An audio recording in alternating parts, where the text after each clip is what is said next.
The Great Replacement Theory.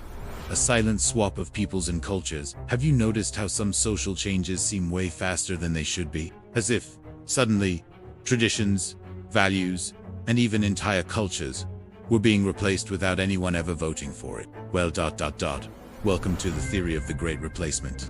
The main idea behind this theory is that there is a silent plan, or maybe not so silent, to gradually replace native populations with immigrants, or with an entirely new culture.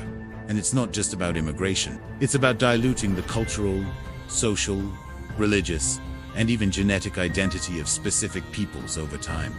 The theory started gaining traction in Europe, with the perception that the massive influx of immigrants was changing not just the look of cities, but also their habits, laws, language, and even moral values. Theorists claim there's a coordinated and deliberate project to destroy traditional cultures and create a homogeneous global society, easier to control.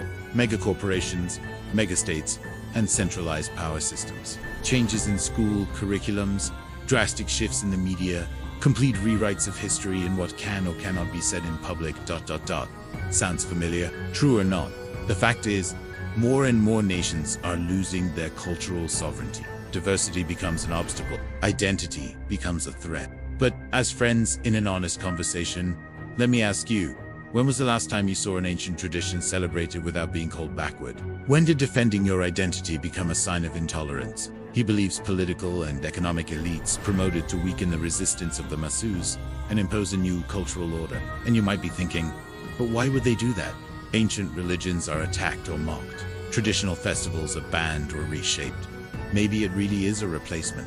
And the scariest part, maybe it's almost complete and we didn't even notice. Cultural symbols are removed from the streets and replaced with global icons. Old books vanish from shelves. Even the language starts to change, absorbing foreign terms and losing its original words. Simple.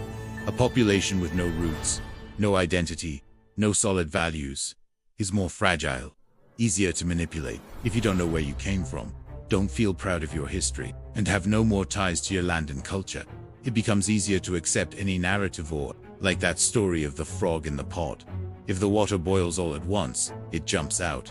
But if it heats up slowly, it won't even realize it's being cooked. This replacement isn't just physical, but symbolic, and it's all done slowly, so no one notices. Now, think with me.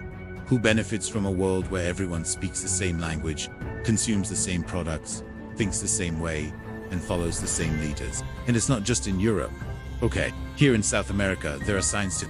The French philosopher René Camus is one of the main names behind this theory. And according to him, this replacement is no accident, it's large-scale social engineering. Some link this idea to the so-called Kaleri plan, a theory that claims the European elite intends to replace native peoples with a more mixed and docile population that is easier to govern.